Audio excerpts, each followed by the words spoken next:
Good morning,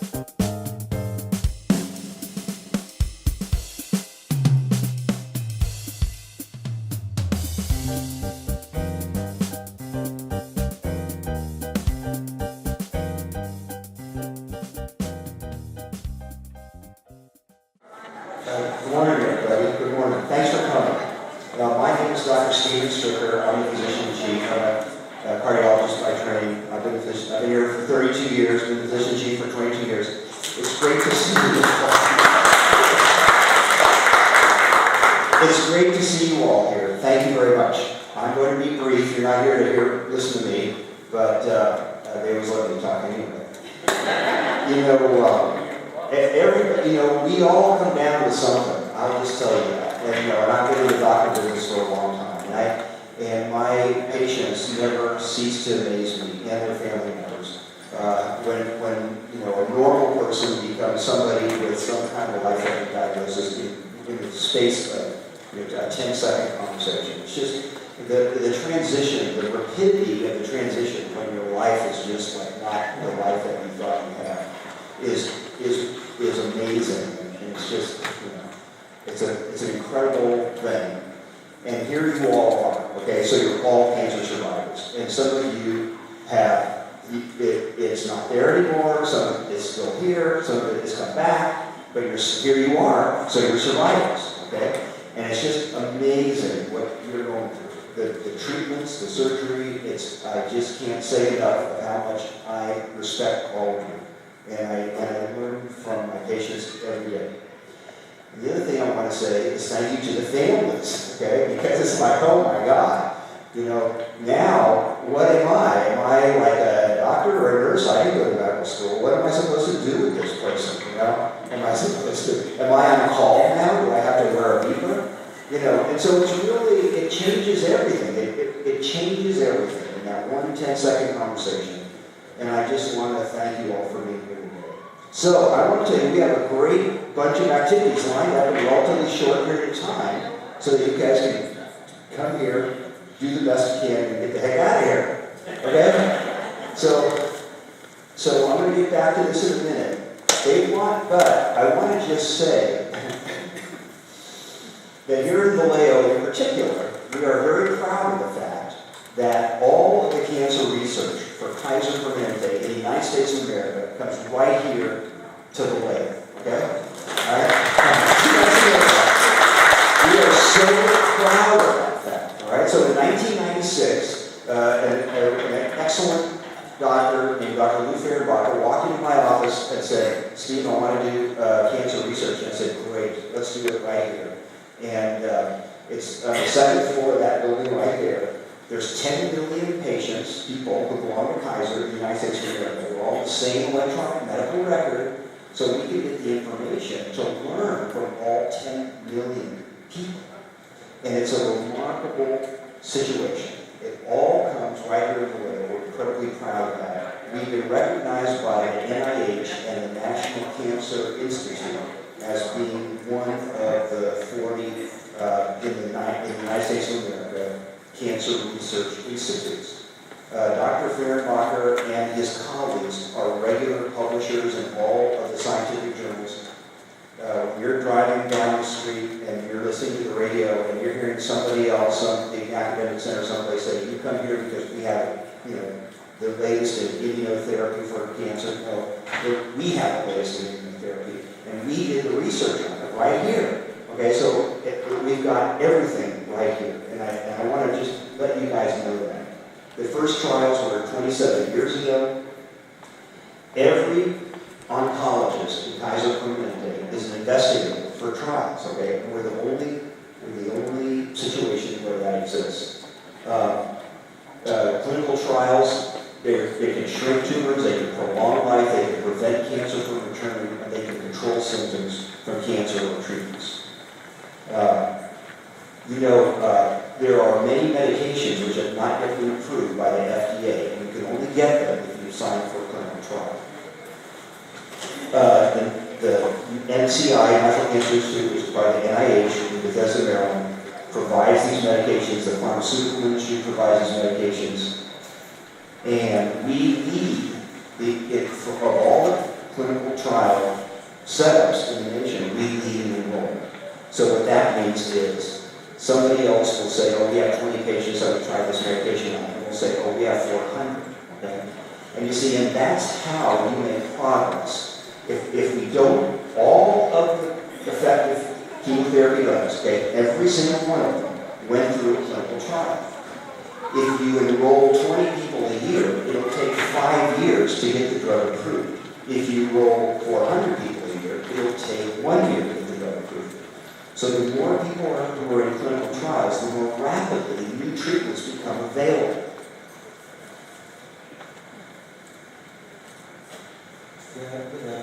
What I want to say is this. Only about 4% of patients with cancer, here's the advertisement. There's no free lunch. Only 4% of patients elect to be in clinical trials. And it turns out that really that number could be half of the patients. Okay? And so even if we just double it from 4% to 8%, 10%, what we will do is we will be able to bring more medications to light, which could be helpful. Okay, so clinical trials advance and promote the treatment. All right, that's it for me. We have great exhibitors outside. Okay, I already been to all the exhibits, and I'm just telling you. So what you do is you look in your little folder, all right, that you got here, and there's a thing that looks like this. This is your passport. And when you go by the exhibitors, go by 6 exhibitors, and they're going to put a stamp on your passport, okay? And then you go by a place where you walk into the main clinic building, and you give them your passport, and they're going to give you a free prize, okay? So it's 6 stamps on your passport, and then you're going to get a free prize. All right, I just want to tell you that. The American Cancer Society, Aaron, so Aaron the comfort dog, Aaron is a golden retriever, okay? And is Aaron here? Is he making a guest appearance? No, I don't see him. This is Jim. Who's that? Who? Ike. And we have Ike down here. And I saw Giles, I think, over there. How many people here have great dogs at home? Oh, Virgil. There's Virgil. Behaving himself. Okay, great. Who has great dogs at home? Good. We all live longer with pets, it turns out. Healthy Juice Bar. You can get a massage right in here, right behind me. Go get a massage in the privacy of the glass enclosure. All right, no one will see you. Ostomy Association of Solano, therapy massage, Solano Master Gardeners. The Master Gardeners are from UC Davis, okay? And they're dedicated, and what they will do is they will give you a free succulent plant, which is drought resistant. You take it home, you put it in dirt, and it goes into your house will be overrun with succulents in no time. You can see the clinical trials, cosmetic dermatology can even make me look better. Department of Oncology, Interactive Thrive Center. You can walk through a colon out there. Okay, make sure everyone. It's the first time I've ever actually walked through one. And in the tent right there, and there's a tent. One of our physicians, he happens to be a gastroenterologist, which is very appropriate, Dr. Aaron Levy. He's there with Chef Robert, who is a chef from Napa. They have a cooking demonstration going on, and it's just like TV. They have the cameras on the stuff. You can watch them cut the meat. No meat. This is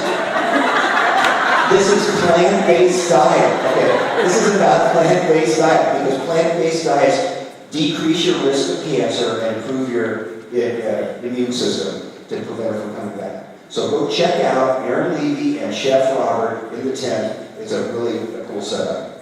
And I wanted to say one more thing. There's an aromatherapy booth out there, okay? So I've already been to the aromatherapy booth, and I got myself a bottle of Simply Natural from Madagascar, okay? And this stuff is great. So the people from the aromatherapy booth are from Madagascar. So if you want some exotic stuff, check them out. All right, without further ado, I'm going to go back to get back to schedule. Okay, there it is.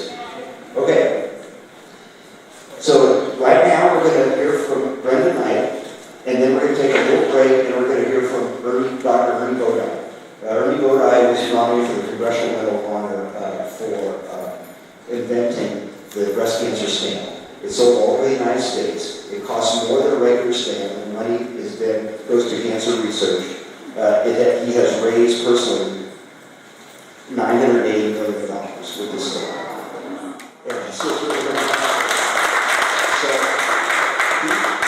He was the chief of surgery at Sacramento Kaiser for 15 years, and he's a great man. And so anyway, he's coming. But now I'm going to introduce you to a great woman. Okay. So this woman, Brenda Knight, I have known her for many years because we have groups like this for people with heart disease also. And I first met Brenda when she spoke to groups and families with heart disease. And sure enough, she does it for cancer too. And she was the Oakland Woman of the Year. Okay? And I will tell you, you got to be pretty good to be the Oakland Woman of the Year. I just want you to know that. So, Brenda is really one of my favorite people in the whole wide world. And I can always recognize her because she always wears red. All right? So, Brenda, you come on up here and I'll turn the stage over to you.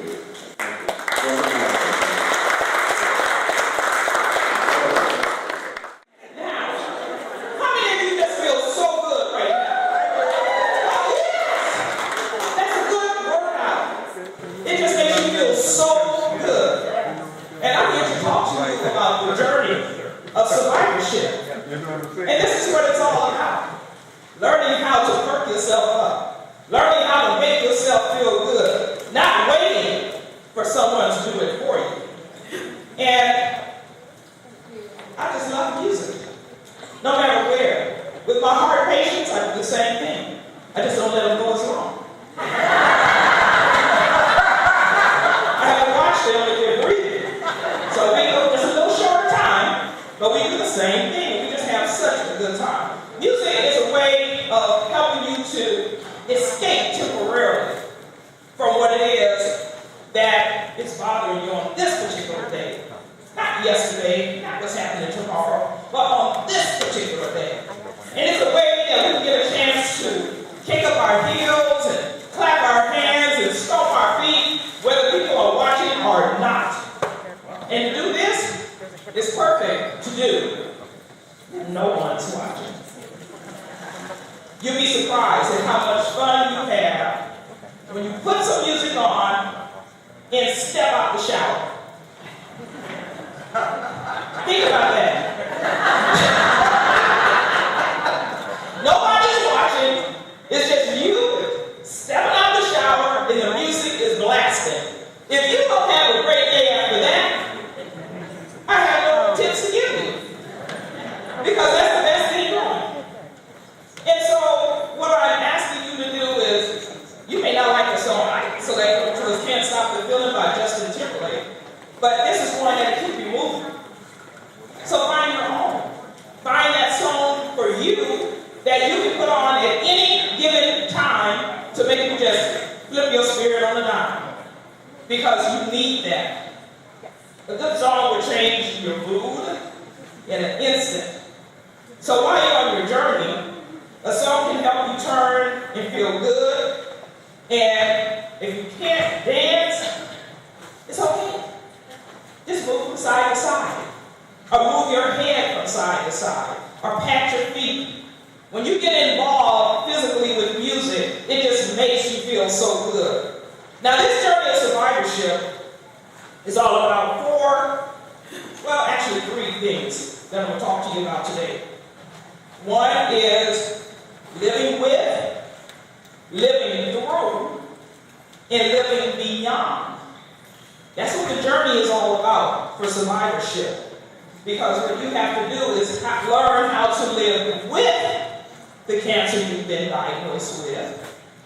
But you also have to learn how to live through that diagnosis, where it does not bring you down, where it does not keep you just feeling like you just can't make it.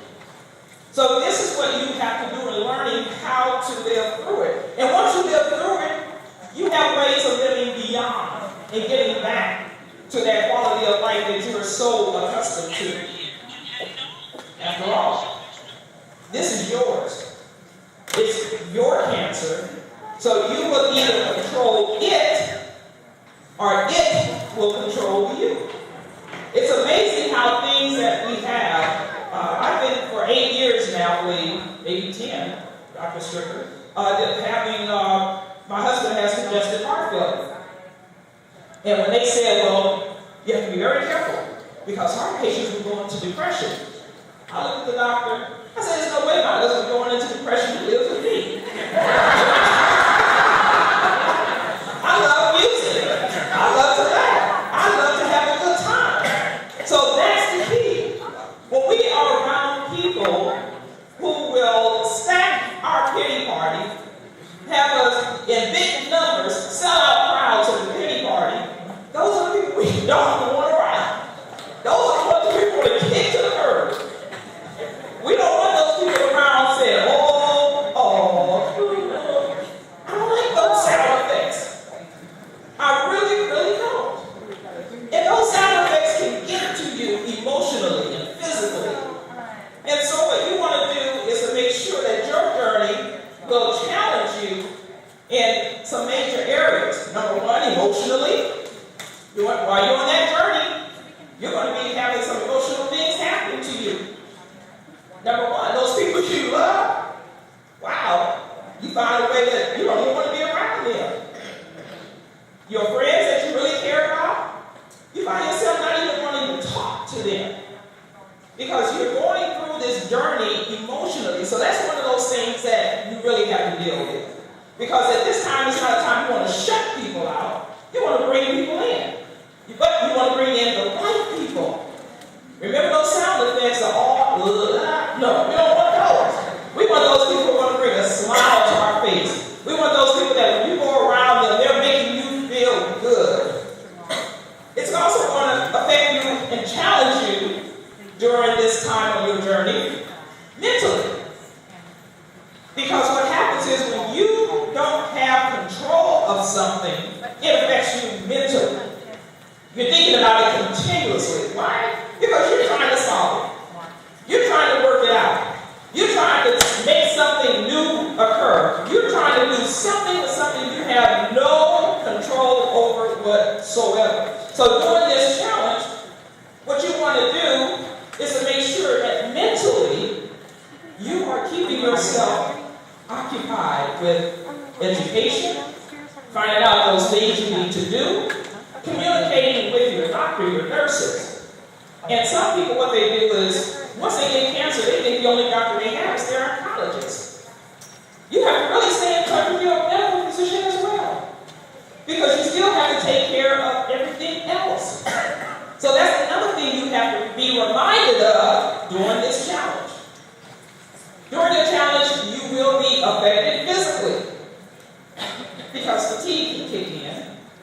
And there are times when you don't feel like you really want to do anything.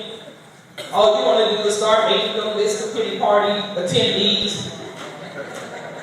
And you sit, and after a while, after you get to 300 or 400 people, you say to yourself, wow, I know that many people who don't make me laugh.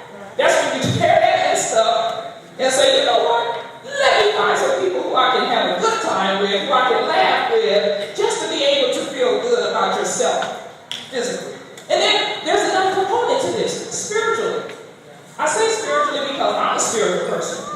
And when things happen, the first thing we do is we get mad at whoever our supreme being is. We get mad, we get angry, we wonder why. We want to throw them out. We don't even want to go to church anymore. We don't want to do anything anymore because whoever that supreme being is to you caused this.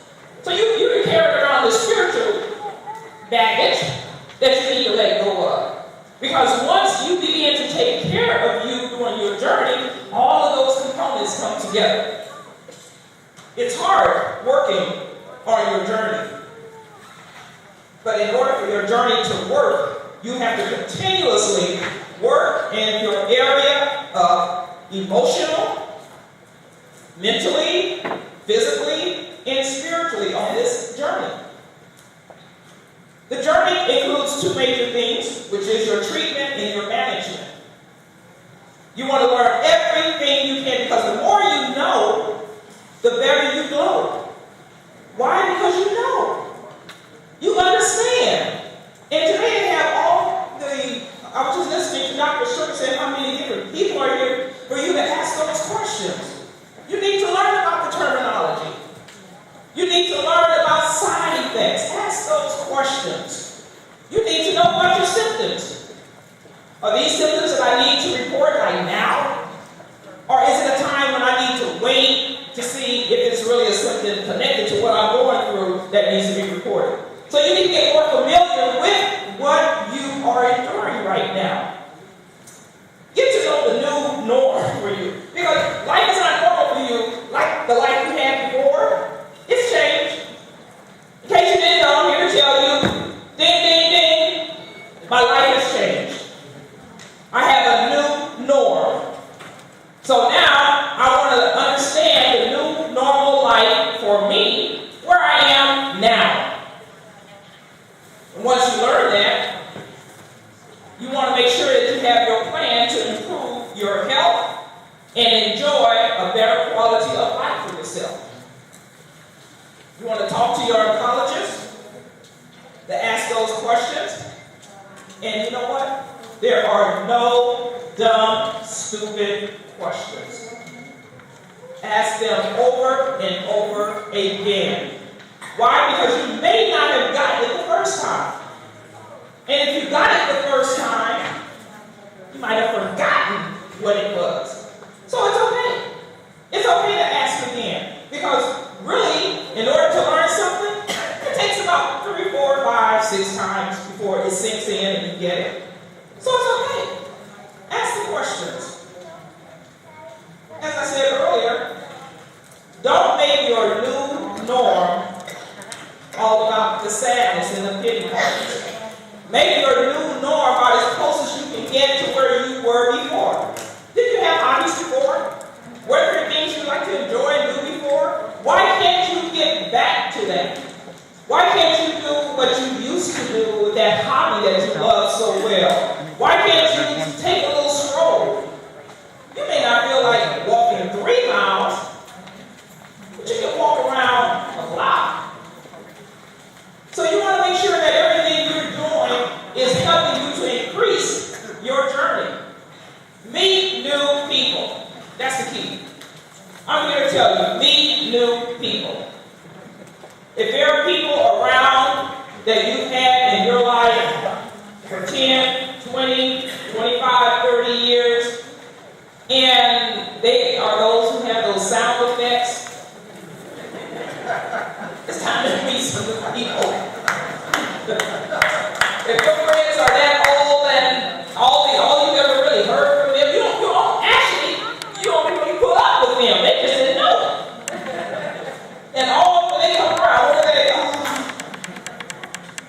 You will sit up and say, did she come to visit me? If she did, why is she sounding this way? And then what do? They go on a checklist of all the things that they have going on in their life. And by the time you hear about what's going on in their life and how bad it is, you're going through what you're going through, how bad it is, what do you do? What a day. What a visit. So when they call back, what do? Oh, you know what? I have a doctor's appointment. That's a good one. Because they can't deny the fact that you don't have a doctor's appointment.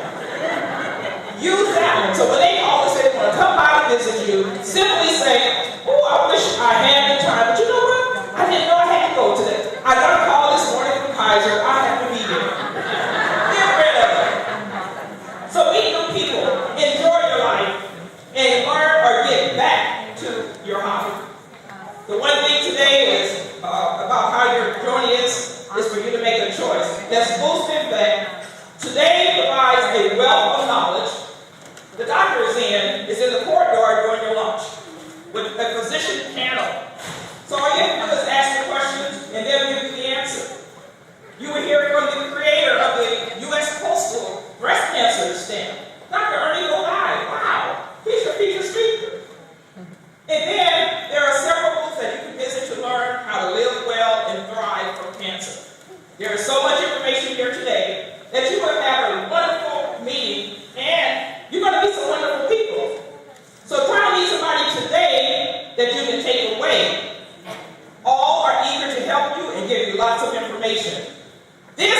today, right here in Kaiser, will begin your new journey of survivorship.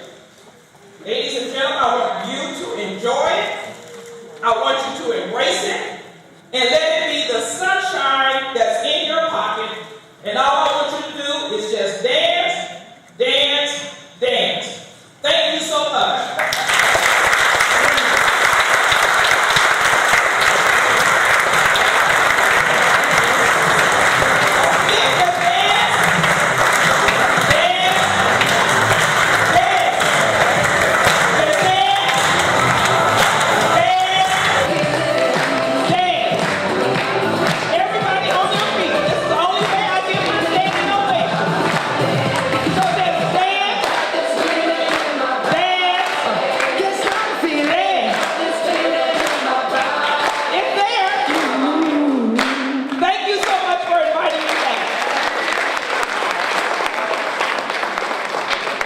Thank you. Brenda Knight, one more time, ladies and gentlemen.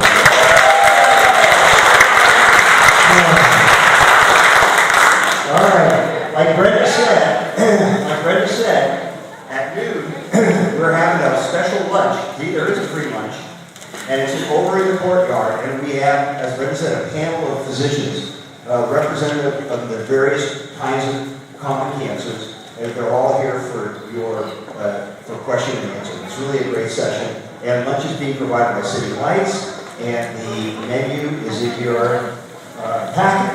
The other thing I want you to all do right this moment is take out this little yellow survey. So it turns out that we want you to fill out the survey, okay? You can even survey me, it says here. All right, so I'll lend you a pen. Just check the excellent box. If you want, I'll fill it out for you. All right, so the point is fill out your survey, okay? Because we really want to, every year, we want to make this better and better. And there's a place down here on the bottom for you to write if you have any suggestions or things that you want to hear about. We'll make sure to do it next year. Or if we read it on thing right now, I'll run and find you and tell you right now. The other thing is that some of you have a little red, see, mine doesn't have a little red thing right here. But look, you have a red stamp right here. You have a little red stamp. Uh-oh. There she is. Oh, she's got one too. Okay, you guys win prizes. Hold your little, okay, hold your thing up. Oh, there, now you're children. You got it. That's See, first you thought I was going to ask you to come up here and give a speech. You didn't want to tell me. All right. Your hand down. Keep it running. Keep them holding it in the air until you get your prize. All right. Okay. So now I'm going to introduce our featured speaker, Dr. Ernie Bodai. Ernie's standing right back there. I bump into Ernie about every 3 years at some award ceremony, and I'm really glad to actually have him here with us today. Ernie has been the chief of surgery at Sacramento Kaiser for over 15 years or something like that. And he was a breast cancer surgeon. He invented the breast cancer stamp. It costs more than a regular stamp, but the money goes to research. He sold, it says here that he sold 980 million stamps, but I just want 896, but I want you to know there's a little surprise in store for you today. We're going to make that number a little bit higher. And so Ernie has been really at the forefront of treating all kinds of cancer, not just breast cancer. And he's been at the forefront of spreading our good treatments here in the United States of America to other countries of the world. And I will tell you that he has influenced the treatment in Austria, Australia, Belize, Croatia, El Salvador, France, Grenada, Hungary, Italy, Jordan, Kenya, Kosovo, Macedonia, Micronesia, Pakistan, Serbia, Slovakia, and the Gambia. And they have the stamp there also. So he's really worked all over the world, raised millions of dollars for cancer research. Because again, it's through cancer research that we find the new treatments. There's not a single treatment for cancer that didn't go through the cancer research project. And so as I say, the more of us all participate in it, the quicker those treatments will come. So without further ado, I'm going to turn this over to Dr. Rebo.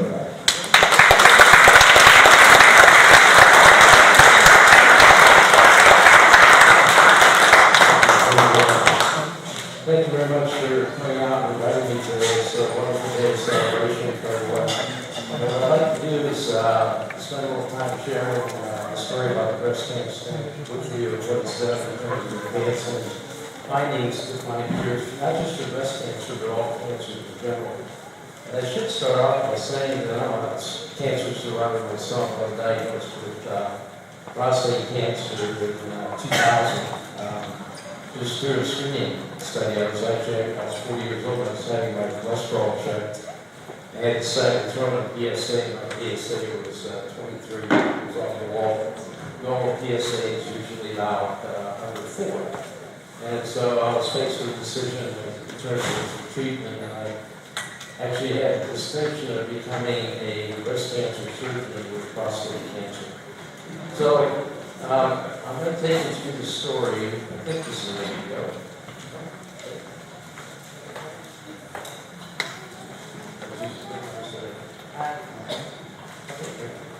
I should tell you before I get started too that in the 1970s there were 3 million cancer survivors in the United States, and in the current world there's 13 million.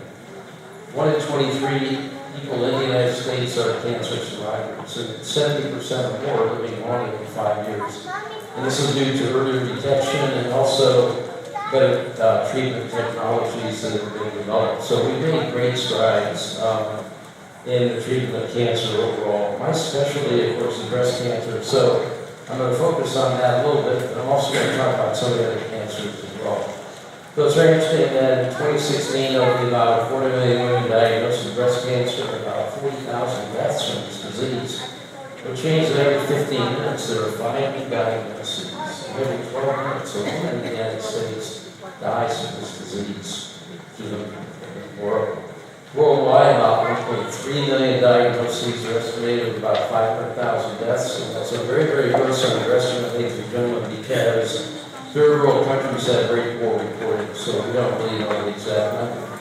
We do have an estimate on the number of breast cancer patients in 2018. There's about 320,000 women diagnosed, and worldwide about 1.8 million. And a lot of that, the reason for that is that cancer increases with age, and the population is, of course, aging. Now, research, as was mentioned, costs a lot of money, but also results in major advances. And in 1996, the American College of Surgeons was able to garner about $10 million for breast cancer research, which they had raised money for colon cancer, et cetera, et cetera. And the National Cancer Institute garnered about $400 million. And this is a very, very sad slide. If you look at this, in the 1970s, with all the proposals that were put forward for funding, 60% of those got the funding that they requested. And over the years, because of the cost of research and the fact that the NCI has not been able to keep up with inflation costs, the number of studies that has dropped, that are funded, has dropped significantly. And actually, in today's world, 2016, we're down to about 15% of all research proposals that are put forth to get funding. It's a very, very sad statement here. And it was actually this slide that prompted me to start a project, which I'm going to describe for you in a few minutes. But I was preparing a talk for the American Cancer Society on the history of breast cancer surgery some years ago. It was a fascinating story about that. Actually, you can't find it in medical books. The history of breast cancer is actually found in art books, and that's where we have to trace it. It goes all the way back to the Egyptian times, 4000 BC, and the papyrus papers and whatnot. And as I was preparing this talk, actually Christmas Eve after the kids went to bed, opened their presents and whatnot, I thought, wouldn't it be great if there was a stamp for breast cancer? And about a month later, I said, what if we price that stamp just a little bit higher than a normal stamp, and the extra funds could be diverted for cancer research? So I wrote to the Postal Service about the idea, and of course got an immediate no, it's not going to happen. And then I decided I was going to take an act of Congress to get the Postal Service to be authorized to raise what's called a semi-postal or fundraising stamp, which has never been done in U.S. history. So I went to the 50 female senators and representatives in Congress at that time, and much to my chagrin, I got not one response. Not a one. And that really, really annoyed me, so I decided that I was going to go to Washington, D.C. and find out why these women weren't responding to my request. And so the old Reagan Airport was where I started flying into. I also wanted to go to the U.S. Postal Service and figure out why it is that they weren't responding, or that they had such a negative attitude about the project. So this is the world headquarters of the U.S. Postal Service in Washington, D.C., and this is Officer Knox removing me from the premises. And the reason was that I was using FedEx to communicate with the Postal Service, which was their main competition at the time. And I always felt sorry for the little guy in the blue FedEx shorts walking in the world headquarters of the U.S. Postal Service and with a FedEx package. So this is obviously the capital, Washington, D.C., and these buildings on the left and right are where all these senators and representatives live. And what I decided to do was to purchase one of these congressional guides to find out which rooms all these women were in, and then, because I was funding this project out of my own pocket, so each trip I made was about a dozen or more. I wanted to make the best of all my time there, so I outlined routes and go from room to room. And very interestingly, ladies and gentlemen, every one of the senators and representatives had a letter that I wrote, but they did not act on it until I appeared in person. We get a lot of kind of crazy people writing letters and suggestions and whatnot. They won't react to it, but when I showed up in person and told them that I was a surgeon, I didn't want anything for myself, I didn't want any money, I didn't want congressional lines to be redrawn so somebody get elected, etc. They decided that, hey, this might be for real. And so we're able to get, after about a half dozen trips, I was able to get the first bill introduced in Congress, which was H.R. 3401, got 89 co-sponsors in the Senate, working at about 11. And these are the facts behind the stats that the Postal Service back in those days was delivering 180 billion pieces of mail, and 1/3 of those were first-class items, and for 32 cents at the time, out of 49, of course. But if half that line were able to be sold for 33 cents, one extra penny, then we could raise $300 million annually for research. There are some very important notations to the bill. Number one was totally voluntary. The monies raised through the project would in no way offset funds that were already going to be delegated. And the monies wanted to be distributed to various organizations. I didn't want one organization like the NIH or the DOD or CDC to have control over all the money. A lot of people get nervous when they see the DOD up there because the Department of Defense think, well, what are you doing? You're funding war and weapons of mass destruction, et cetera, et cetera. Well, for your information, if you don't know this already, the DOD is one of the largest research organizations in the world. And, you know, they have actually 4 major pet projects, which are breast cancer, ovarian cancer, prostate cancer, and neurofibromatosis. And so they do a tremendous amount of research. And imagine this too, you know, the DOD, which is responsible for imaging, they can send a satellite up 150 miles into the air. They can take a picture of a license plate on the street of a car. So if they've got that kind of technology, imagine why they can't put a breast in between a mammogram machine, which is 12 inches away at most, and get much better imaging technology. So they're very, very important. So 1996 was an election year, and it was a short session of Congress. So when a bill is not pulled out and heard, it goes away. So you have to start all over again. The interesting thing and important thing was that bipartisan support was demonstrated back then. This slide's a little hard to see, but this is kind of an interesting slide because you got a male Republican from the East Coast, Alphonse D'Amato, and a female senator from the West Coast, a Democrat, actually teaming up to get a project done. This type of bipartisanship has not been seen probably since those days. So, in the downtime between about June of '96 and the election and the installation of the new administration, I came back to Sacramento and was able to put a strategic plan together. And I was going to go back in '97 after getting out installed and pulling all out of Salt on Washington and trying to use this gas. So I was accepting speaking engagements all over the country to build grassroots support.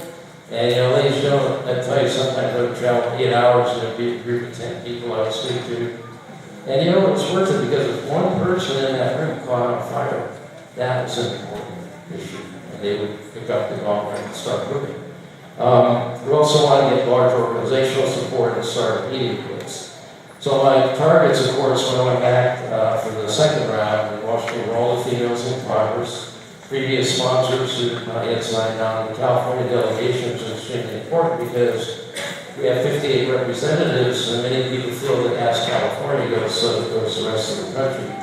And then, of course, I wanted all the ladies and gentlemen who signed on the previous bills to sign on again, and we had to get supported subcommittee chairs and their membership. So we started a publicity campaign, and these are little brochures we had printed up. You simply mail to your congressman or senator, and you turn it over and it says, I support such and such a number of bill. And my patients really got into this and started petition drives. And over the course of about a year, we actually sent about 250,000 letters to Congress. And let me share a secret with you that I found out when I was there. If you have a cause that you're passionate about, you need to get 199 friends to write individual letters, because 200 letters on the same topic brings them up to the radar screen of the politicians an issue that is very important. Because they figure for every letter that they get, there's 199 other people out there, 9,199 other people out there who feel the same way but won't make the effort to write a letter.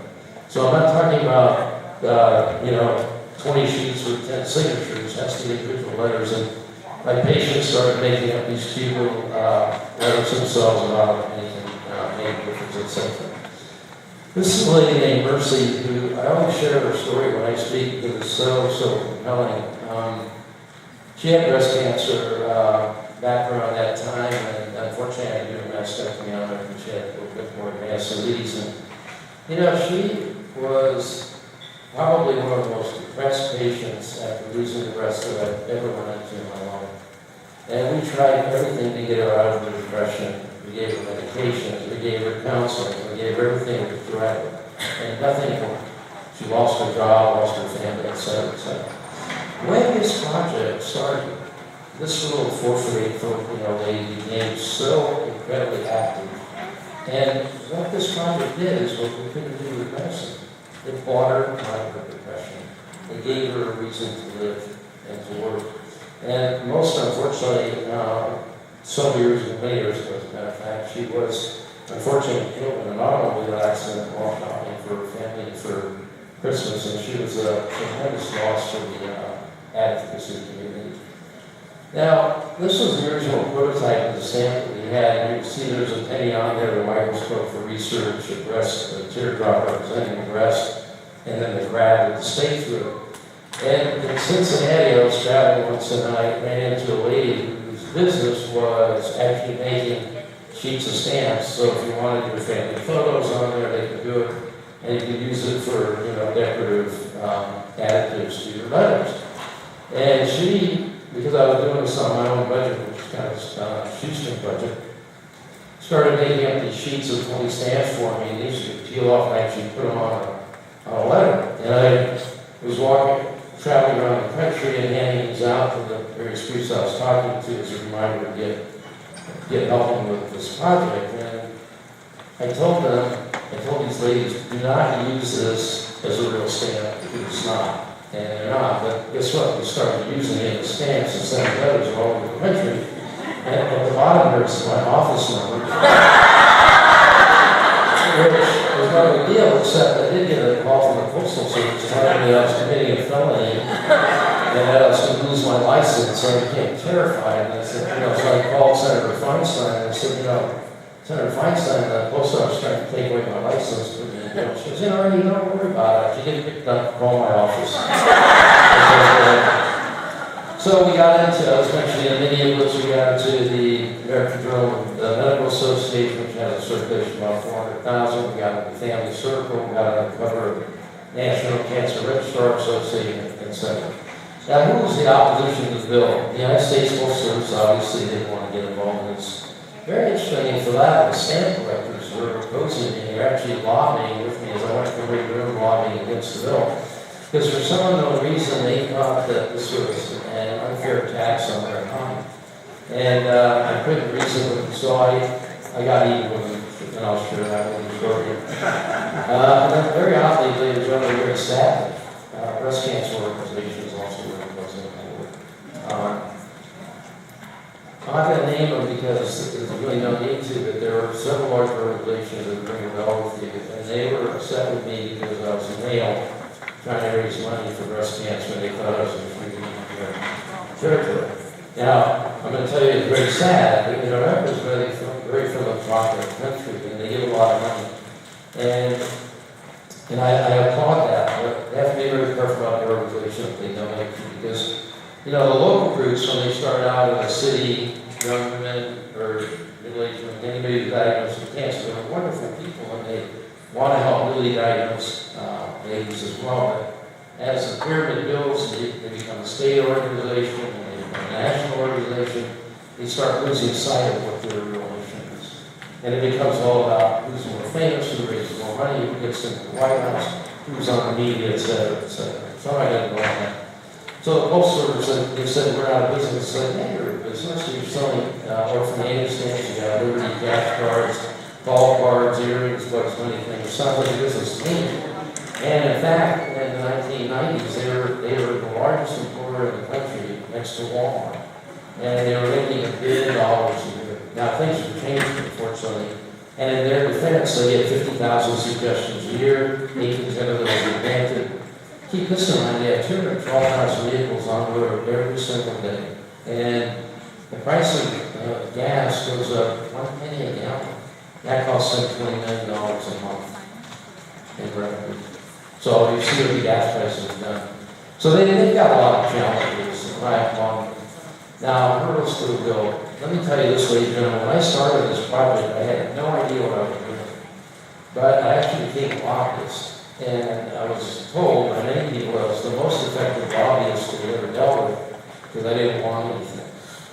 I wanted to stand for the women and their families.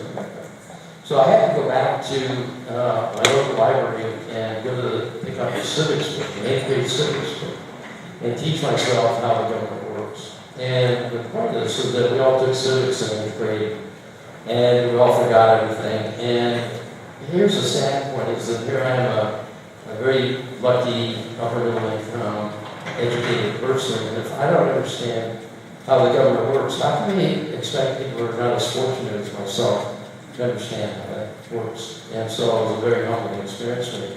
So we get a bill introduced, everybody can do that, get your 200 friends to write a letter to your congress people, and they'll get a bill. Then it goes into a committee where it has to get marked up and marked down, and the Speaker of the House, who's actually the most powerful person in the United States, because they have the ability to pull the bill out to be heard and voted on. He has to back that, and then it has to go to the House and to the Senate, and into identical language. And if it's not an identical language, it goes into the conference committee, which can kill the bill altogether. So I went back in early January and started working very quickly. We started getting a lot of those sponsors, and in the interest of time, I kind of skipped that. But the Speaker of the House is in Gingrich at the time. And nothing I'm going to say is political, by the way, because there's going to be some other things coming up. So no political endorsements, but he was the man that was in charge of pulling the bill out. And I had a problem because Vic Fazio was my representative from Sacramento at that time.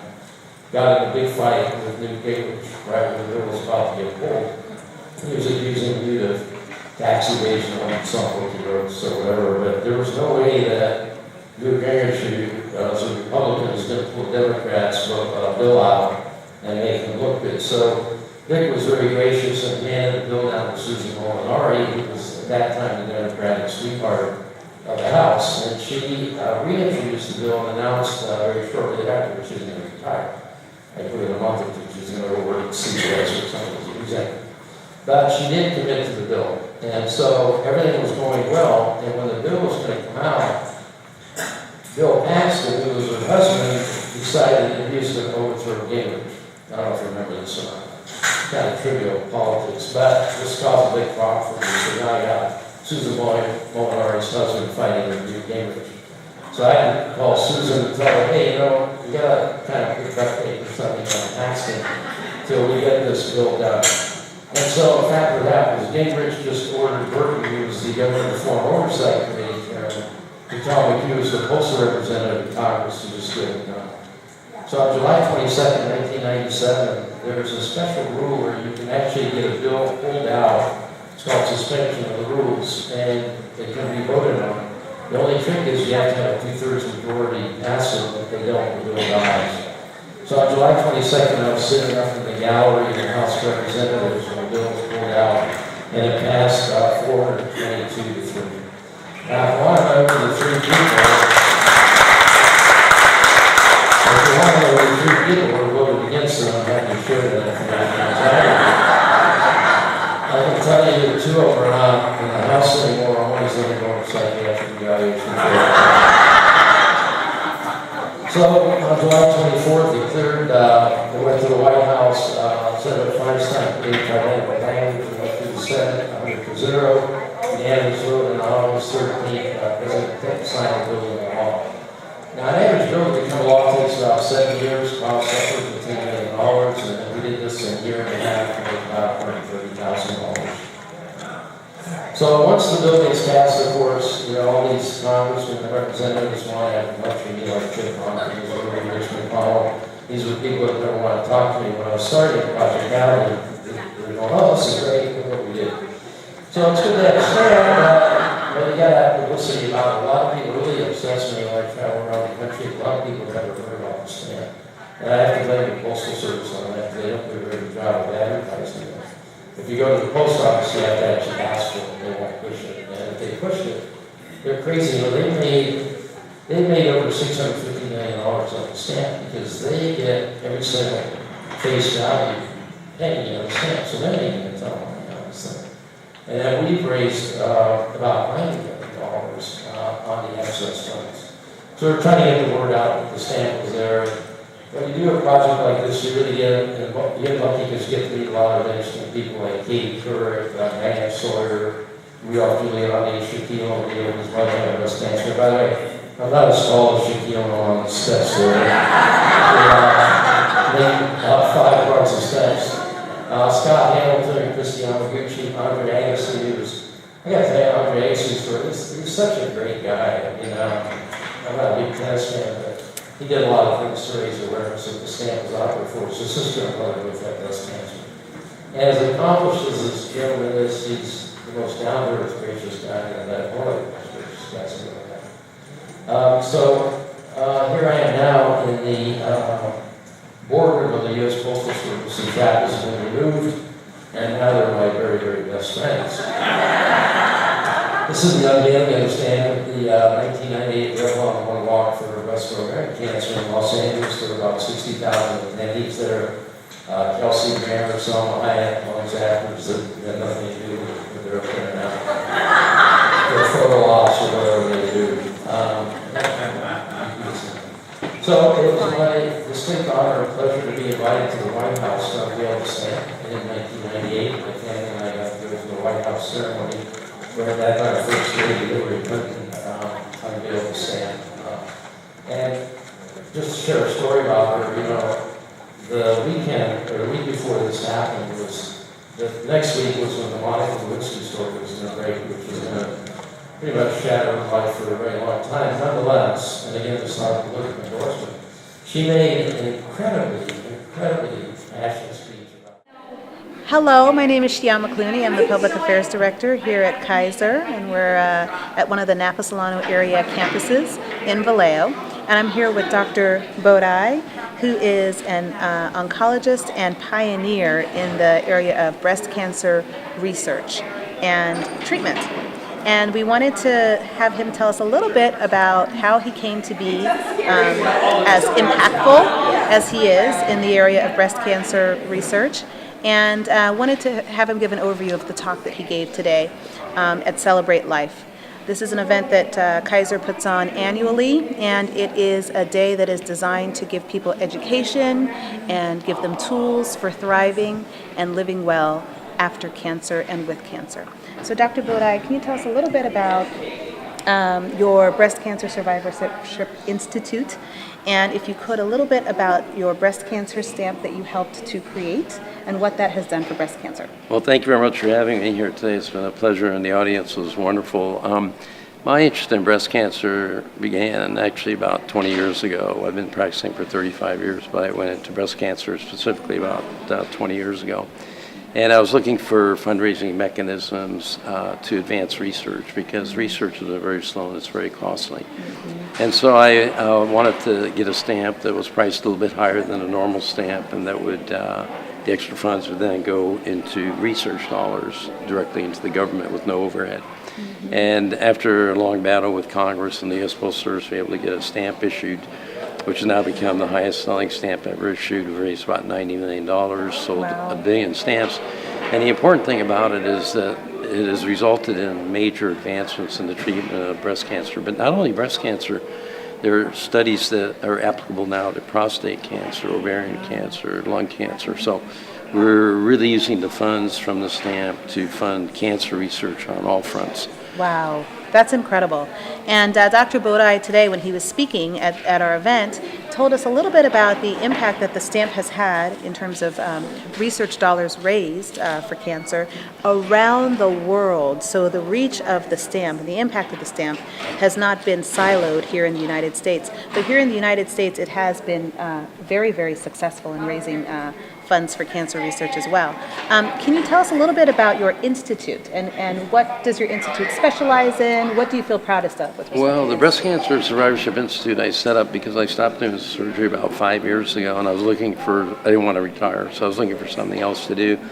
And it occurred to me over the many years that I've practiced that so many women who are done with their treatments with chemotherapy, radiation therapy, whatnot, the doctors say, well, you're done, see you later. And the ladies go, oh, wait, what do you mean I'm done? What does that mean? Where do I go now?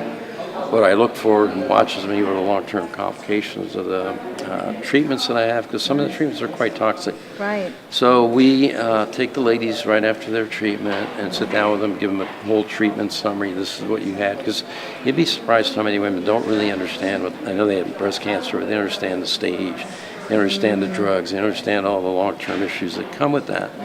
And so we educate them about that. We give them tools moving forward, and very importantly, we spend a lot of time with them talking about lifestyle, because we did a lot of research prior to opening the Survivorship Institute and found things that women can do altering their lifestyle, mainly through diet and exercise. They can decrease recurrence rates by upwards of 30-40%. Oh my gosh. So it's tremendous influence, and most of the ladies leave that clinic in such a good mood because they understand what they've been through, and they also have been given tools as to what they can do to be proactive in decreasing their disease-free survival and overall quality of life. So Wow. it's a fantastic clinic.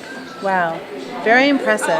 Thank you for all your good work, excellent work there. I wanted to ask you, if I am a young woman between the ages of 20 and 40, or 30 and 40, let's say, what should I be doing now to be proactive? Well, I think that the big issues are 20-year-olds should start doing breast self-exams and get familiar with their breasts. 35 should get a baseline mammogram, annual mammogram after age 40. But in terms of what you can do to be proactive, it's maintain a near normal body mass index, minimize meat intake and dairy intake, eat mostly fruits and vegetables, plant-based foods, whole food plant-based diet. We don't call it vegan because that's got a lot of connotations with it, but a whole food plant-based diet is tremendously important, and exercise. There are two endemics in the United States, and these are obesity and inflammation, and the foods that we consume all cause inflammation in the body. The inflammatory proteins that are produced when we consume these products attack the various cells of the body and cause coronary artery disease and cancer, which are the two killer diseases in the United States. So a healthy lifestyle is extremely important to be proactive in decreasing your chance of getting not only cancer of the breast, but other cancers as well, and in preventing coronary artery disease, which is so prevalent. Which brings up a very important point, is that heart disease is the #1 killer of women in the United States, not breast cancer.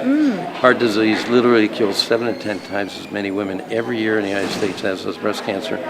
And women even in their 40s, there was about 35,000 women in their 40s in the United States every year who die of heart disease. Oh my goodness. Very important point. Very important point, particularly since I'm in my 40s. I wanted to ask a little bit about Kaiser's work in the area of clinical trials, oncological, is that it? Yeah. Clinical trials.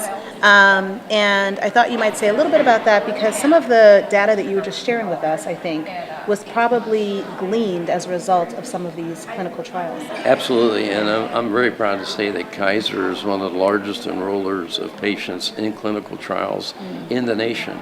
And it's largely due to the huge population that we take care of. And all of our oncologists are very highly trained in current clinical trials. So anybody who's diagnosed with cancer, they're screened automatically to see if there's a particular clinical trial that they would fall in, and then they are very proactive in encouraging the patients to participate. And it's very important that the patients do, and there's two actually important points about clinical trials for patients who are afraid of them. Today we no longer give sugar pills, so you're going to get a treatment. You might not get current treatment, you might get the experimental treatment, but for sure you're not going to get what's called a placebo. You will be treated. And number two, you always get treatment. And number two, when you're in a clinical trial, you're actually under a microscope, so to speak, because you're watched very, very closely for monitoring for side effects of the new therapies that might be having. So there's a major advantage in that you actually get a little bit more attention. Not that the regular person who doesn't participate gets very good attention too, but you really are under a microscope while you're participating and make sure that nothing's coming up, because that's the whole purpose of the trial, is make sure that it's working. Right. So in other words, you get a lot of one-on-one attention and special care if you are a participant in one of these trials, clinical trials. So we strongly encourage women who are considering it to move forward with participating. Well, I just want to thank Dr. Bodai for being a pioneer in the area of cancer research and breast cancer research in particular, and for having been bold enough to break down barriers to make sure that women get educated about what they need to do to take care of their breast cancer, and to make sure that the funds are available to do the research that can help women find cures and thrive while living with and surviving breast cancer. Thank you, Dr. Bodai. Thank you so much. Pleasure. So my name is Shyama Clooney. I'm the Public Affairs Director at Kaiser's Napa Solano campuses, and I'm here for Celebrate Life. And Celebrate Life is an event where we have experts come out, we have booths available, and everything is all for the purpose of educating people who have cancer or who are interested in learning about cancer, about how to survive cancer and thrive during and after cancer. And we are really lucky to be joined by Supervisor John Vasquez from the Solano County Board of Supervisors. And I wanted to ask him a little bit about why he is here today. So Supervisor Vasquez, thank you for joining us, and tell us a little bit about why you came today. Well, first of all, I've been a proud member of Kaiser since 1978. And so, and my parents were, and most of my family has been. So we've been very fortunate to have a facility here in Vallejo, but also the facilities in Vacaville, which both treated my mother and father at the end of their life. And so I'm very pleased to do whatever I can to help in the health world, because that's what county government does. Yes. We're responsible for the health and well-being of the citizens within the county. Wonderful. That you see how healthy he looks. Yeah. That's because he's a Kaiser member. Yeah. So, I wanted to ask you, was there anything you learned about or saw so far today that you found compelling? Well, I think the story behind the cancer stamp was just compelling. The fact that one individual was motivated enough to go forward and continue, not realizing everything he needed to do in order to get that bill passed and for the post office to create that stamp and to put it out for sale. And it just shows you that one motivated person can make a difference. Well, you know that firsthand. Do you see healthcare and healthcare access as one of the issues that you grapple with and that you think is important in Solano County? Yes. Okay. You know, how do you, out in front of the board it says the future is our children. And I was back in Washington, D.C. about 10 years ago, and it said that there was a poster that was created during the Depression that said the future strength of a nation is dependent on the health of its children. So we have to know that very early on, in order to create people that are going to be healthy and strong and innovative, we have to do that work early on. And a lot of the work that's done at Kaiser, at the county, is all about that, building the next generation, future generation. Well, thank you for acknowledging that, and thank you for being a real leader in the area of healthcare. I will say that I have spoken prior to today several times with Supervisor Vasquez about various healthcare and healthcare access issues around the county. And he is somebody who's come out to tour our hospital, tour clinics that are non-Kaiser clinics that offer access to a variety of people from different backgrounds.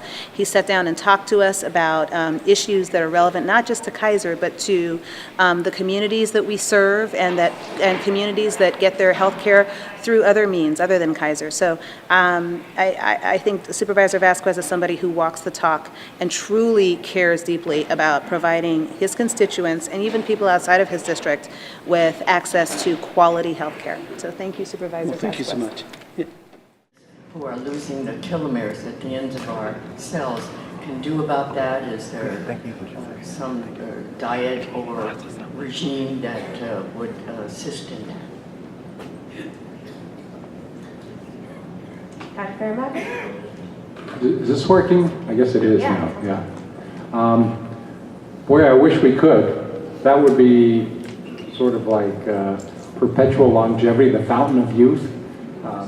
So it almost seems like losing your telomeres is part of nature's way of moving on, so to speak.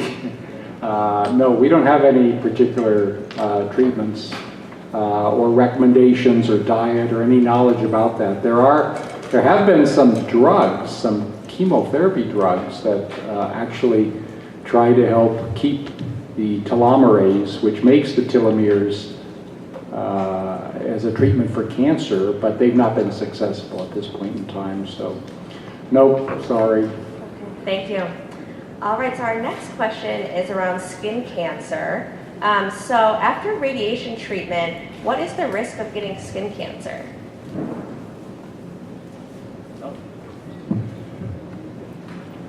Well, it depends. If we're talking non-melanoma skin cancers, which are the most common malignancy in this country. Just to give you a rough idea, nearly basal cell carcinoma, 4 million cases usually annually, and we don't keep a registry for that. Squamous cell, about 1 million, and we know it's a huge risk factor. We've been treated with radiation for previous cancers in those areas, so it increases nearly 5 to 10-fold, and depending where the location is of ear or lip, so it can be it definitely increases your disposition. And that's where Mohs surgery becomes actually a standard of care. If you've had radiation treatment and you have a non-melanoma skin cancer, usually confined to the head and neck, this technique that we do, which is part of our dermatology service, is fantastic. It has the highest cure rate for individuals who have a basal cell or a squamous cell that have been in a previously radiated site. Great, thank you. Question in the audience? What is research on triple-negative breast cancer in relation to folic acid receptors? And that's part one. Part two, if your folic acid is on your blood test is over 20, what does that mean in relationship to this?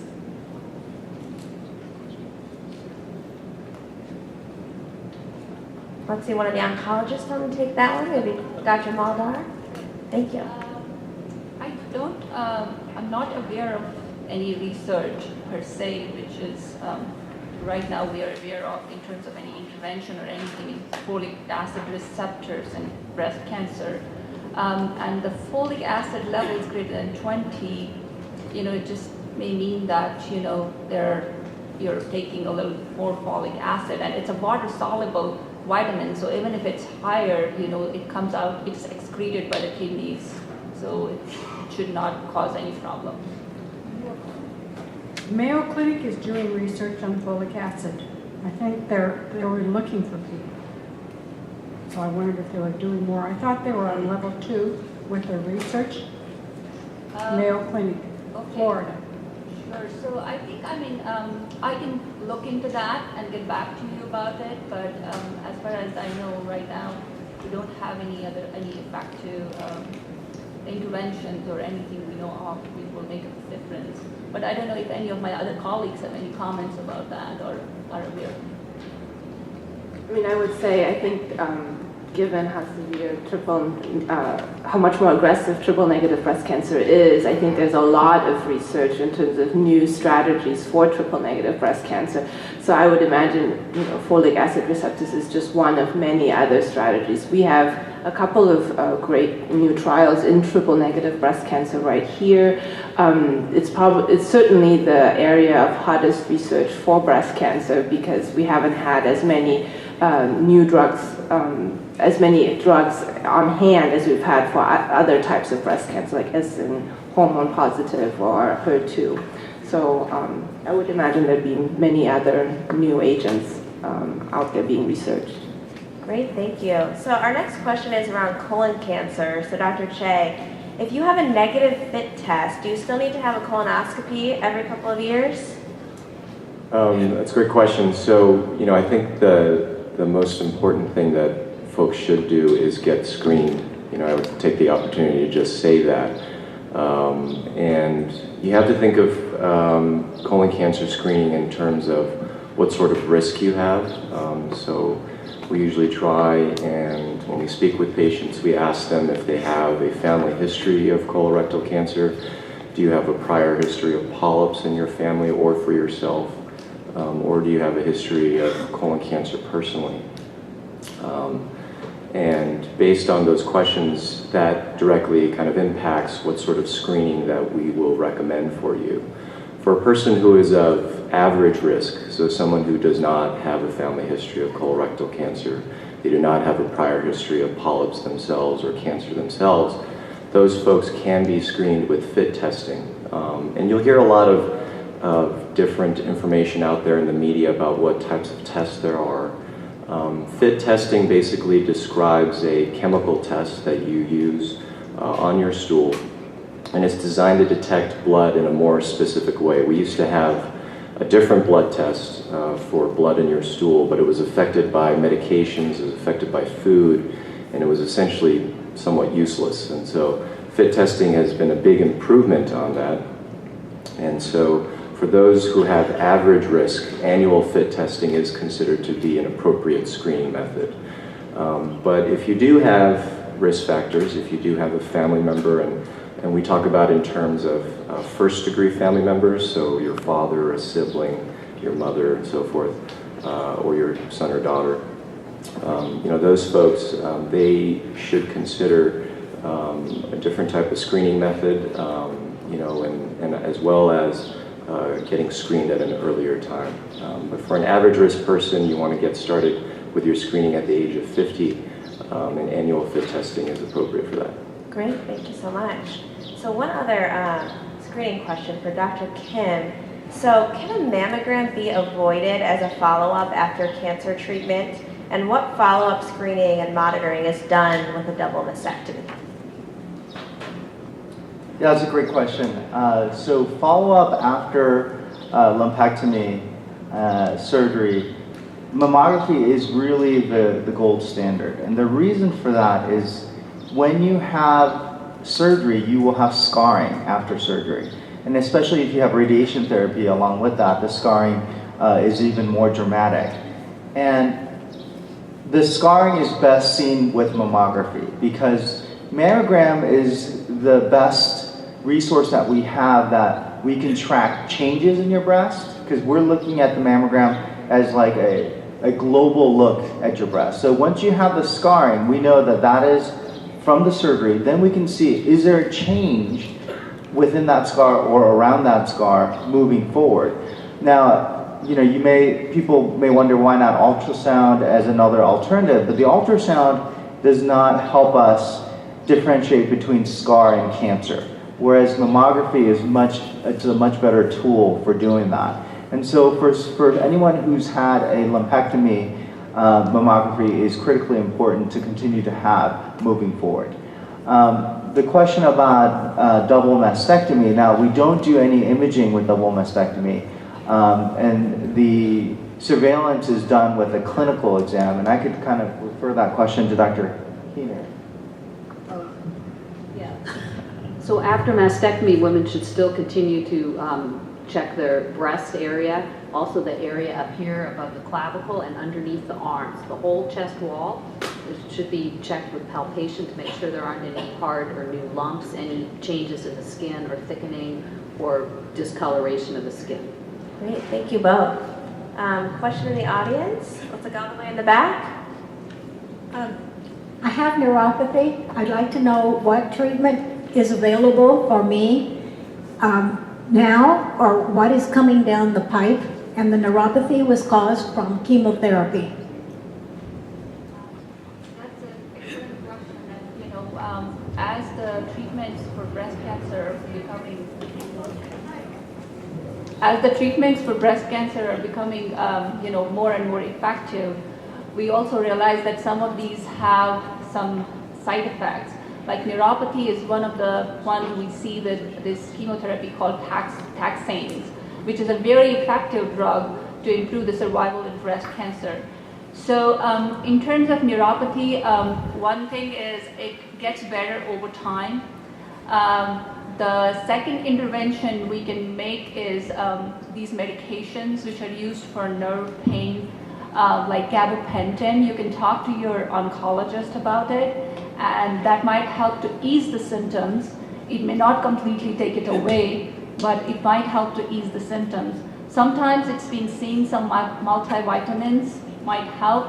I don't think there is a concrete data right now that something helps for sure, but all these things we use help to kind of make it maybe a little more tolerable as the time goes by.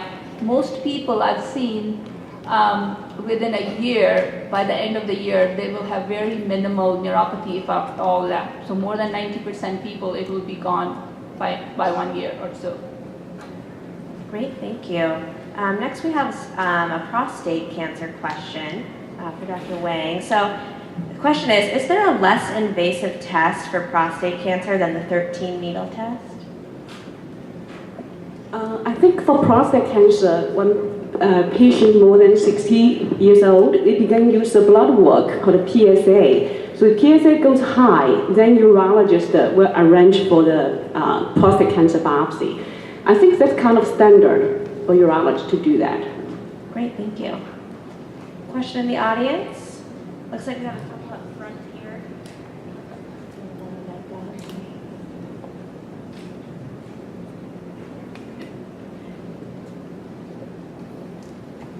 When breast cancer returns, let's say after a double mastectomy, what's the 3 most likely places it'll show up?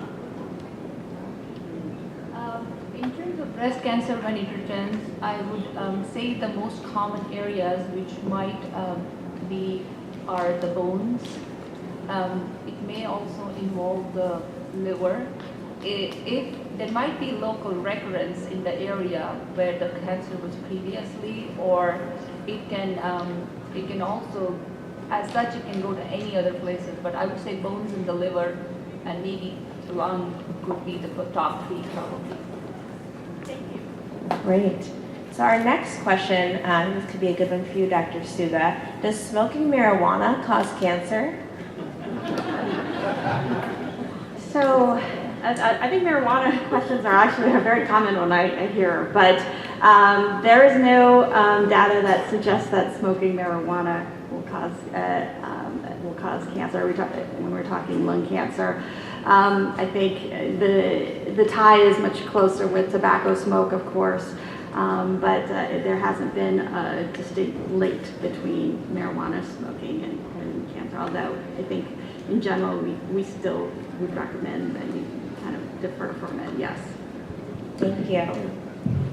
All right. Any other questions from the audience? Looks like we still have a couple up front here.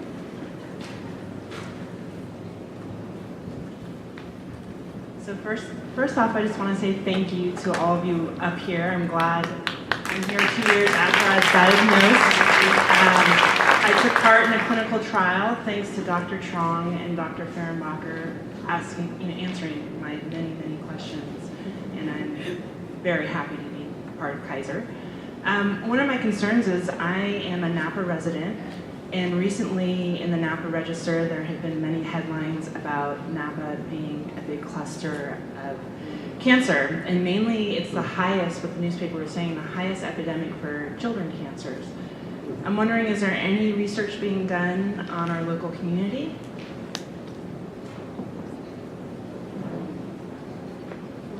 You want to take that, Liz?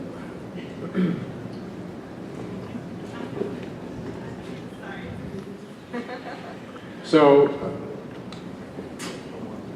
there's been a lot of studies of clusters of cancers, and if you look at distributions of dots on a big scale, it's not perfect. There are areas they'll just be a little more randomly, etc. I don't know I don't live in Napa, and I don't read the papers, so I don't know what particularly is going on there. I do know that most of the time, they're really, unless there's a really obvious exposure to something pretty dramatic, like love canal, that most of those are only by perchance. It reminds me of about 10 years ago, there was a very big story about high breast cancer rates in Marin County.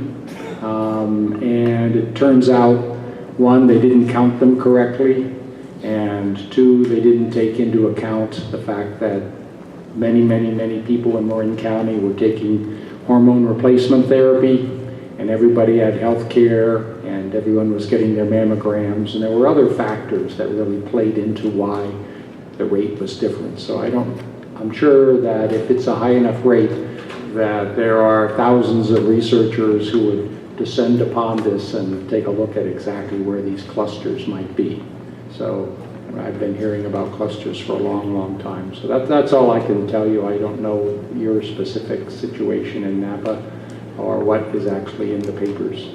So it's always scary to think that there's something lurking in your environment, but we haven't really found this very often at all. Great, thank you.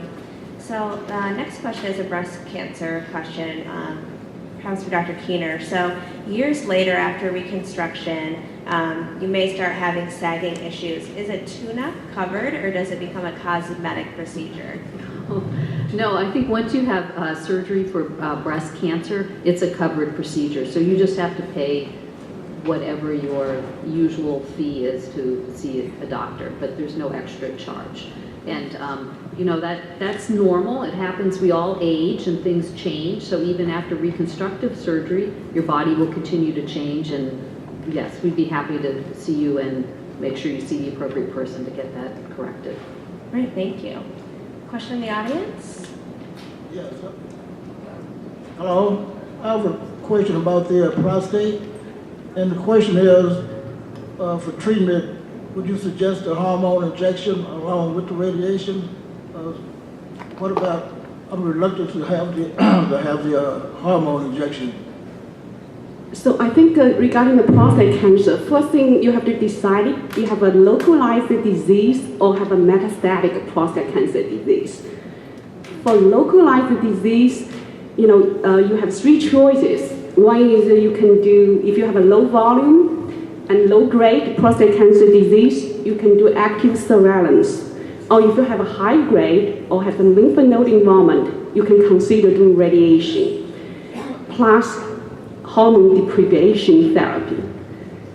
Or you can consider surgery. So these are three options for the localized prostate cancer disease.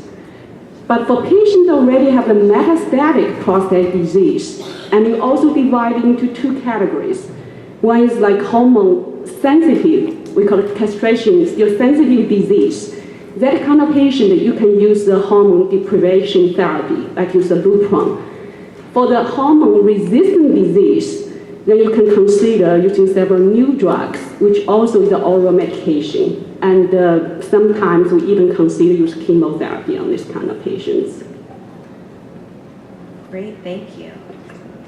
We have one question here about cancer pain. So some cancers don't cause any pain, especially early on, and others cause a lot of pain. What is the difference, and does it mean anything for me if my cancer hurts or not? So I think it depends on the location of the cancer a lot. Certain places where there might be more nerve endings, the cancer can cause more pain. certain places where there may not be enough space for the cancer to grow because it's pushing on other organs or nerves or muscles, that can cause pain. Again, also it depends on if there are any inflammatory changes inside the cancer. So sometimes if the cancer is more inflammatory, it might cause pain. So I think it depends on the location primarily and involvement of surrounding areas or nerves which might cause pain. Great, thank you. I'd like to add to that. Yeah, go ahead. That's one of the reasons why we really have to emphasize screening. Colon cancer is preventable. That's what people have to understand, and yet it's still always among the top 3 most common cancers in this country. It's always in the top 3 cancer killers in this country. And that's a real tragedy because it's completely preventable if everyone got screened. And so you can't rely upon symptoms, you can't wait for that. You have to have an honest discussion with your physician. You have to make sure you get screened on a regular basis because no one will do that for you. And it's important to keep that in mind, that these symptoms are often too late to give you a warning sign. Thanks for sharing that. Question in the audience? Microphone behind you. Yeah, basically I just had a question about when you go through surgery. Well, I had two, a lumpectomy and a rheumatectomy. I had brain. I had chemotherapy and also I had radiation. And so this affected side, it's always hurting.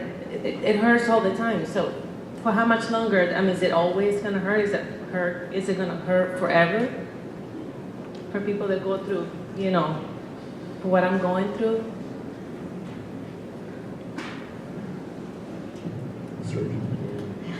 So everybody's very different into how they respond to treatments, and so that's part of the problem. Most of the time, with time, things will get back to normal. So if you're having chronic pain, we do have treatments that we can offer. And sometimes an exam, if there's if you're having some side effects from your treatment, sometimes there's different things we can do, like massage therapy. If there's swelling in the breast, decrease that. So we have a lymphedema specialist and a physical therapist, and that's often very effective if you don't want to try medications. So I suggest you talk to either your surgeon or your oncologist, because if it's been going on for a while, then we can certainly offer a variety of treatments, including other things like sometimes yoga, acupuncture, mindful meditation. There's different things that can be helpful. Can I add something about the pain Yes. this issue? This is a huge topic, and for physicians, we spend our life trying to sort of prevent people from having pain, and it's a big deal to us when people are hurting. Just as Andrew, Dr. Che had mentioned about colorectal cancer, it sounds like a thunderstorm. The pain, amazingly or not, pain is an effective way for the body to tell you something is wrong. And with lung cancer, when things get to the point where someone has pain, it's usually just too late. And that's why I agree with Andrew that Dr. Che that screening, talking to your physician, if you're a high-risk candidate, especially for lung cancer, it's important to get involved in a screening process or have your physician know that you're a high-risk patient for lung cancer, in my sake. And post-operatively, because we've had some questions about breast surgery and post-operative pain and post-treatment pain, like Jillian mentioned, there are a lot of avenues that patients can explore if they're having pain post-operatively. And in addition to the methods that she had mentioned for the thoracic component, we actually have the ability to do intercostal nerve blocks and actually help deaden some of the nerves so that if people are having post-operative pain, it can be eliminated. So nobody should be in pain. If people are having pain associated with their healthcare issues, talk to your physicians, because there's a host of avenues that we can pursue, to help alleviate it. Another question in the back, it looks like. I've had a double mastectomy, and my treatment was ACT. I was able to take the AC part, but when it got to the T, I was told that I would have a heart attack and have heart problems the rest of my life. So I went into radiation 5 days a week for 6 weeks. I went back for my checkup with my oncology doctor, and I was told they couldn't catch all my cancer, so I'm on the cancer pills for the next 5 or 10 years. My question is, how will I know if this cancer has come back before it gets to a stage where you can't help me? And then what are my chances for it coming back? And this question is to my favorite oncology doctor, and the only oncology doctor I ever had, Dr. Suga. Ever done. Yeah, so I think it's very important, you know, after you've had breast cancer and you've been through the treatments, that you still follow up regularly with your oncologist and or your breast surgeon as well, because I think one of the things that we can do is really monitor you, and we always ask you questions, making sure that there isn't anything that's potentially a red flag that might herald, you know, a recurrence. We also we need to make sure that you're up to date on your mammogram screenings, because we would want you to do a yearly mammogram after you've had the diagnosis. So there's a lot of things that we would like you to do, and a lot of times we need to have you come back to see us on a regular basis, especially while you're on those medications, the hormone pills, you know, so that we can appropriately monitor, make sure that the cancer doesn't come back. I just wanted to add one other thing. I think after cancer, the more you can do to stay healthy, the better. So women who are physically active during their treatments and after their treatments do better. Trying to maintain a normal body weight and eating low-fat diet and just taking generally good health. So that walk for life is true. So get out there, walk, take care of yourself, both physically and mentally. Decreasing your stress is also important. I know it's hard, but all those little things add up and help improve your chances of surviving. Great. We have one question here about skin cancer. So what part does sunlight exposure play in the occurrence of skin cancer? And if so, how does the severity or aggressiveness play into that? Well, it depends, you know, but honestly, for non-melanoma skin cancers, basal cell and squamous cell, no question. Ultraviolet light, UVA and UVB play a prominent role, and melanoma as well. And we have great evidence to show that early exposure in children at an early age and then chronic exposure later on can contribute to melanoma, basal cell, and squamous cell. So prevention is the key thing here. And you know, to build on my colleague's point, it's interesting when I learn from my colleagues here, we don't talk much about this, but you know, again, with melanoma primarily, you know, a family history, a personal history, and a lot of moles in your body. And we don't even need a scope to check that out. You can do it yourself at home. And you know, self-skin exams, monthly self-skin exams can make a huge difference. Caught early, melanoma is totally curable. Caught late has a dismal prognosis. And it's something you can do at home. So preventing that is key, and that's using sunblock. And we recommend, you know, for daily exposures, factor 30, planned exposures, factor 50. And SPF is a little misleading, you know, in this country. It's a shame. You know, in Australia and Europe, they have fantastic compounds. Here, we don't have the best stuff. And even in Consumer Reports, less than a couple of years ago, they found that nearly half of the sunblocks that advertise here in this country were fraudulent. Didn't really give you the total coverage you're supposed to get. And in fact, when it was initially established as SPF, that was based on only UVB. Now we know that UVA has some serious repercussions too. Really, cosmetically, skin of color absolutely should wear sunblock. I mean, you wrinkle, you sag, all these things because you don't have a sunblock on, you know. And but so prominent role with ultraviolet light. Thank you. So I think we have time for one more question. And as a reminder, if you've asked a question but didn't get a prize, if you raise your hand, we'll still come make sure you get one before you leave. I have a question on dermatology to build on your answer. I've had a couple of skin cancers, and over the last 10, 15 years I've been instructed to use, and I followed the instruction to wear block in the house, outside the house. I surf a lot, surfing, et cetera, et cetera, et cetera. And I've read lately that many of the blogs have compounds that are endocrine disruptors. And I'm wondering, people like me who cover themselves thoroughly with those products will have any side effects. Yeah, the primary repercussion of azobenzone, which is kind of what's in the most common sunblock, it's really more contact dermatitis you have. So the best thing, honestly, if you don't mind having a physical block on like zinc oxide or titanium dioxide, the problem with these compounds is they're not as cosmetically elegant, and then people are less prone to use them because they feel sticky and gooey. In terms of suppression of any of your endocrine system, I wouldn't worry about that, especially if you use the products that are well recognized. But I would actually encourage you to use azobenzone, and you can use a factor 30, factor 50. There's no problem with suppressing your hormonal cycle.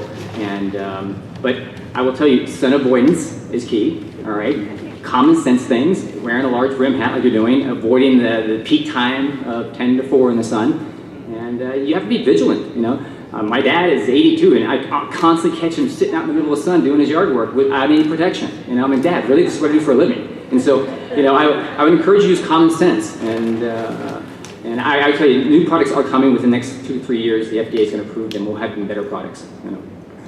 Okay, everyone, I want to let's give a big hand for our panel. I also want to thank Mira Spalding, our facilitator today. Mira, thank you very much. I want to thank all the organizers. I want you all to know that we were not able to answer all your questions. A lot of you wrote questions that were very individual about your particular situation with your particular set of chemotherapy or radiation therapy, etc. And we weren't going to be able to cover that. But I will tell you that you are looking at your favorite group of oncologists. They're not running out of here right this moment. So if there was one of your questions and you know who you want to talk to, please feel free to come up and talk to them, okay? In the meantime, the booths are still open, until 2 p.m., okay? Is that right? Okay? So yeah, we have 1 more hour of booth activity. And listen, thank you very much for coming today. Thank you, Kevin. Thank you. Thank you. Hi, I'm Shiama Clooney. I'm the Public Affairs Director for Kaiser Permanente Napa Solano area, and I'm here with Thea Gibney, and she is Associate Medical Group Administrator here at Kaiser. She helps to run hospital operations here at Kaiser Vallejo. And I wanted to ask Thea a little bit about Celebrate Life, which is a day of learning and wellness and hope and education for people who are battling cancer, have survived cancer, or who are interested in learning. So Thea, can you tell us a little bit about the purpose of today's event? Sure. Today's event is, as you said, really to celebrate the journey that people go on through being diagnosed, through treatment, and then really going on to survive in a hopefully healthy, thriving sort of a way their cancer experience, and to provide information and support and really celebrate what they've been through as a real accomplishment of getting to the point of being a survivor. Wonderful. Sounds like a great opportunity for the community. Can you tell us a little bit about the elements of the day? What will people get if they come to this event next year? Sure, yeah. We're real excited about what we're able to offer. We have speakers, like today we had Dr. Ernie Bodai, who is the creator of the National Breast Cancer Stamp and is one of our physicians and has done amazing things for the breast cancer community, and so we were thrilled to have him here today.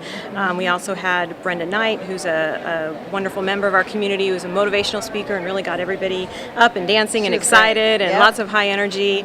And then we have all kinds of booths that people can visit that has all kinds of information about all aspects of their cancer journey, as well as things like we offer massages and aromatherapy and just lots of fun things for people to do while they're here. And then a really unique thing that we do is during the lunchtime session we have an amazing panel of our oncologists and surgeons and radiologists who answer any questions that any of our guests here today want to ask them, and it's really just an open Q&A forum that everyone that here really seems to enjoy. Well, it sounds like a really great opportunity for a respite away from day-to-day life, get to come here and really have a sanctuary where you can learn about taking care of yourself. Or family members can come and learn about taking care of their family members. So it's a great opportunity, and get access to really renowned, world-renowned experts like Dr. Bodai. So I want to thank Thea for being one of the organizers of this event. And do you have a parting message for people today? Sure. We welcome anyone at this event. We do it on an annual basis, and it's not just for our own patients, but as you said, their friends and family who may not be Kaiser Permanente members but want to enjoy and learn the things that we have to offer. And really just want to say how much we support our patients and are so proud of the care that we are able to provide them and the close relationship that we develop with them so that we can share in their success when they get to the point of being a survivor and can attend events like this. Wonderful. Thank you, Thea. Well, this is the cosmetic dermatology table, so we have information for people on the different products that we have for sale in our cosmetic dermatology department. And we have a licensed esthetician that prescribes these products. She'll do an assessment and evaluation of your skin and determine, which products that you need. So it's really a good service, and an appointment can be made, by calling the dermatology department. I don't have this phone number right here, 651-5540, to get an appointment with an esthetician. So. Yeah, could you tell us what you have going on here at your table? And this is the American Cancer Society. Yes, it is, and we do what it's called the Vallejo Relay for Life. It's a 24-hour walk that we do to raise money for cancer research and to support all the programs that help you through your fight with cancer. All the money that's raised goes towards those things. They have 24-hour entertainment, events, fun games for kids, and at 10 o'clock in the morning we have the first lap is done by survivors, and if you register as a survivor you get this pretty purple shirt that Debbie's wearing, and you get a goodie bag, and we also give you a free lunch and a free breakfast for the survivors and their caregivers, and a bee. And all the money raised stays in Solano County. Solano County, yes. Awesome. And it's for all types of cancer. And it's been going on for 17 years, I believe. Our Vallejo Relay. The Vallejo Relay has, and we've raised over $4 million in Vallejo for cancer research. So it's a very worthy cause. And anybody can come, no dogs, just family and kids and whatever, and no animals. And a fun event. It's an alcohol, tobacco-free day. Okay, all right. Okay, and it's August the 6th from 10 in the morning till 10 the next morning, 24 hours. Well, this is our booth for the oncology department here at Vallejo and Vacaville. We're doing a Know Your Jeopardy risk factors for 5 common cancers, the 5 most common cancers. So if you don't know the risk factor, you can learn about it here and win prizes. So if you want to pick a question, you could see if you can answer the Jeopardy quiz. Okay, I'll try the prostate. I'll try prostate for 100. Oh, okay. How can men reduce their risk of prostate cancer? Less meat consumption or no meat consumption. Yeah, good diet, healthy weight. Yeah. All those good things, exercise. Yeah. Okay? Yeah, I'm a Good vegetarian job. myself. Good so job. I knew that one by You get a default. prize. Yeah, so what do you have going on here? So I'm Holly Rodriguez. I'm a breast cancer and oncology lymphedema physical therapist. Lymphedema is an abnormal swelling that can happen in the body in any place. It can happen if you're born with lymph vessels that aren't working great, but for our event today, it can be a secondary cause from cancer. It can happen with any lymph nodes removed or radiated and anywhere in the body. You can get some backup of swelling that can happen over time if your lymphatic system can't keep up with the demand.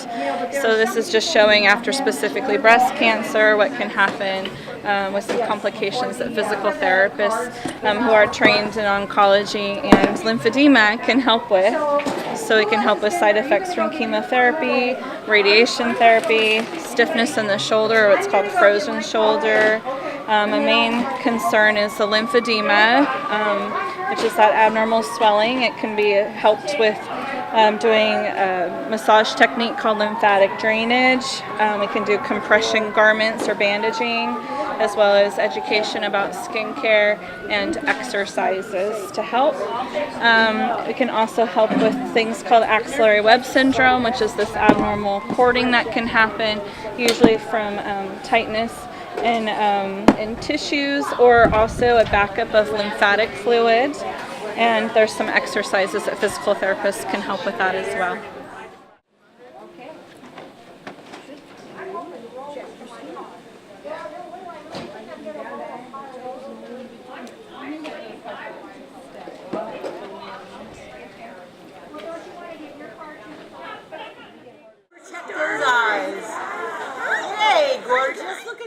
What do you have going on here at your table here? Well, we are the Ostomy Association.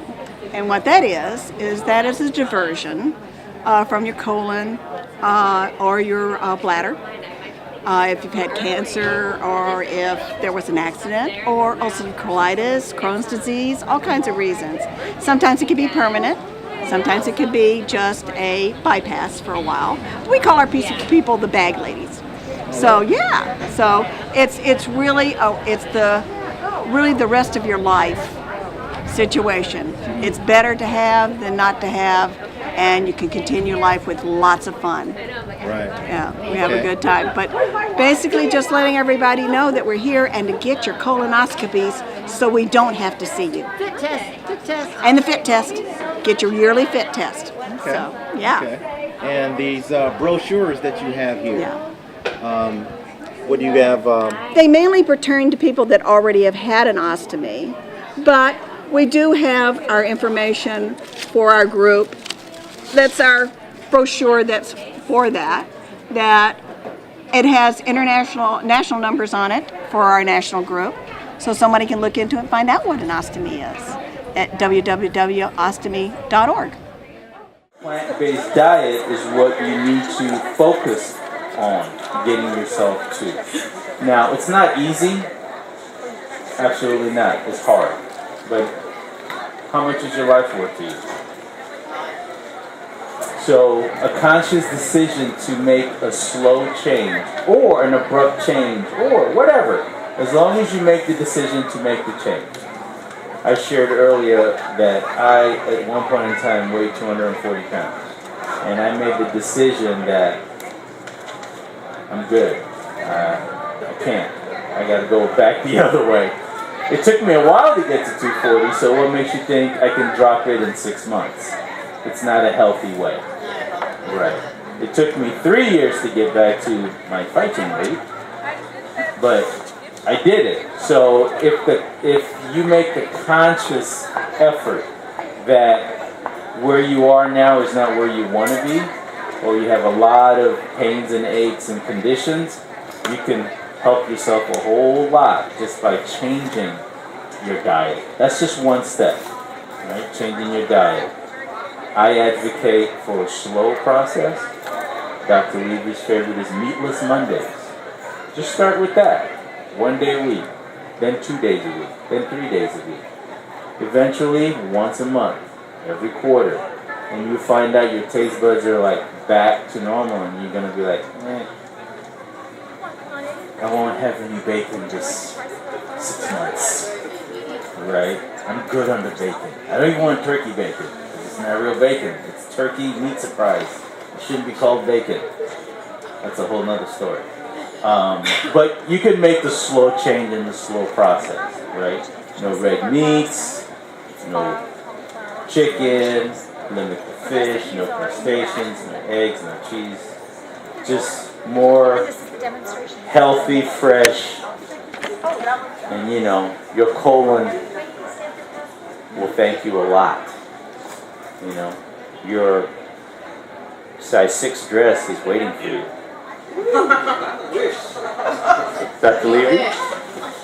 You can do it! Don't wish, just do it! I'm going down the right direction though. Thank you, Chef Edwards. That was wonderful. So you can see that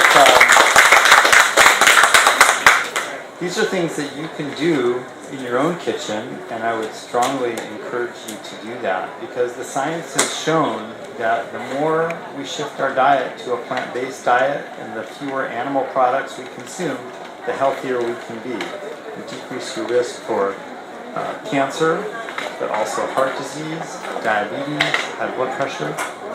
So a lot of people feel like they need to learn or need a review of basic cooking skills, and you can do that through a professional chef or a local cooking school.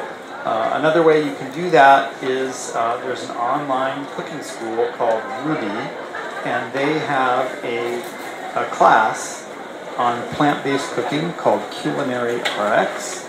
This is a class that was designed to be prescribed to a patient by their physician, and we have this in your bags today, this flyer that has the information about it. This class, I took it myself last summer. I thought it was great. I prescribe it to a lot of my patients. And it's a 2-month course. It's self-paced. It takes about 4 to 5 hours a week. And you're mostly making things that you're going to eat. You're cooking and eating. There are some videos that you watch, some short articles that you read to learn more about cooking and nutrition. And this is, if you were to do it on your own, which you can, it's $100, but for our Cancer Survivors Celebration event today, we were able to get a discount from Ruby for participants here today of 50%.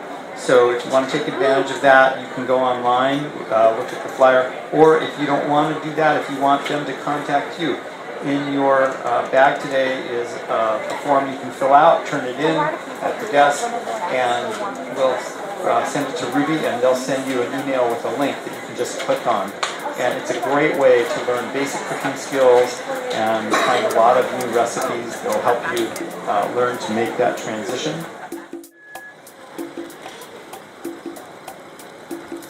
Got a shot.